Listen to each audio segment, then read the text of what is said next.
What if the world we're living in now, the chaos, inflation, surveillance, didn't happen by accident, but by design?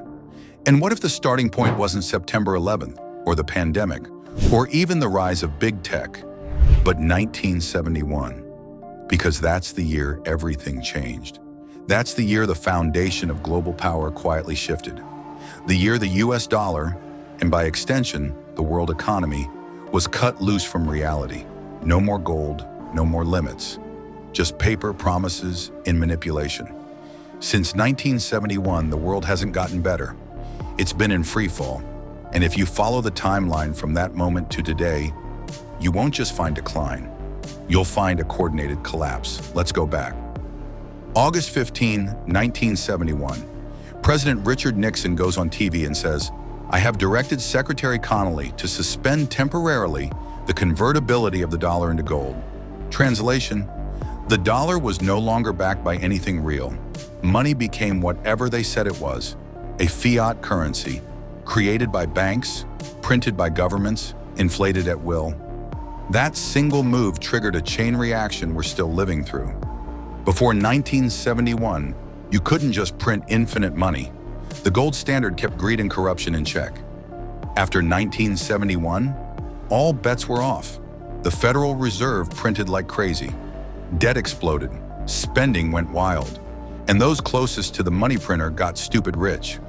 Meanwhile, wages flatlined. Inflation wiped out the middle class. Homes, food, fuel, all skyrocketed. This wasn't a bug, it was the plan. Since 1971, U.S. national debt went from $398 billion to over $34 trillion. Average home prices jumped from $25,000 to over $400,000. Tuition, gas, rent, all up 10 times or more. But wages? Stagnant. You work harder and get less. Because you're not meant to get ahead, you're meant to stay in debt. Swipe, borrow, consume. That's the game.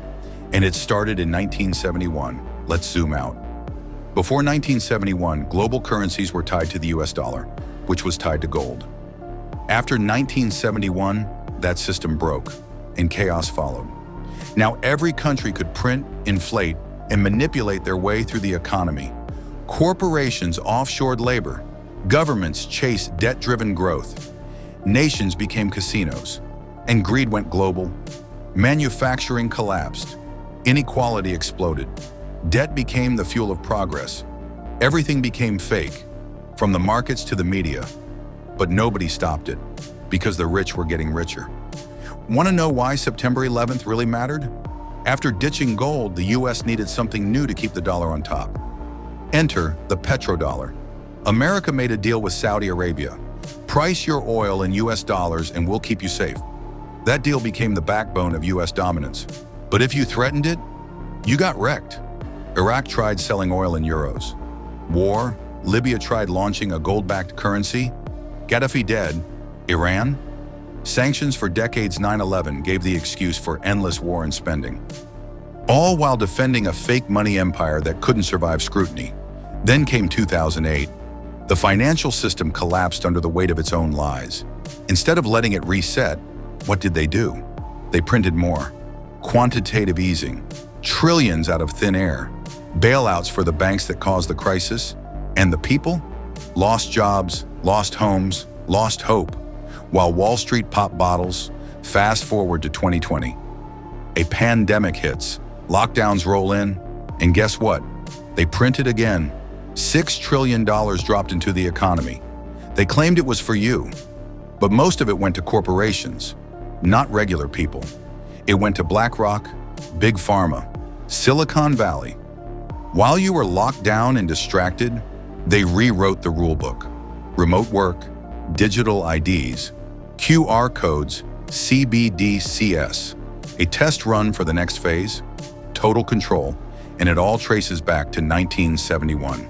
Since that year, we've had endless war, endless inflation, mass surveillance, cultural collapse, and a spiritual void no tech can fill. This isn't progress, it's managed decline. They give you screens and take your sovereignty. They sell you convenience and buy your silence. They censor the truth, inflate the dollar, and call it democracy. So what's next? CBDCs will replace cash. Social credit will replace freedom. Digital IDs will replace identity. They'll sell it as progress. But it's just 1971 on steroids. And when the next crisis hits, because it will, they won't offer gold. They'll offer obedience. Comply to eat, comply to live, comply to exist. That's the end game. So now we ask the question no one in power wants you to ask. Was 1971 the moment the world changed forever? Or the moment it was sold to the highest bidder? You be the judge. If you're awake, you already know what to do. Hit the link in our bio and subscribe to our free underground newsletter.